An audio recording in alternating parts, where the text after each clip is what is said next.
மின்சாரம் ஆஹா என்பார்கள் அடடா என்பார்கள் அவளை பார்த்த எல்லோரும் மூன்றே வினாடி அவளை கண்டாலே நெஞ்சை தாக்கும் மின்சாரம்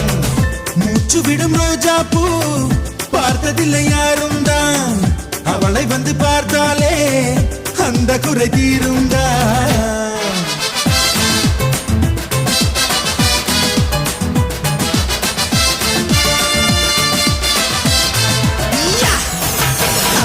என்பார்கள் அடடா என்பார்கள் அவளை பார்த்த எல்லோரும் மூன்றே வினாடி அவளை கண்டாலே நெஞ்சை தாக்கும் மின்சாரம்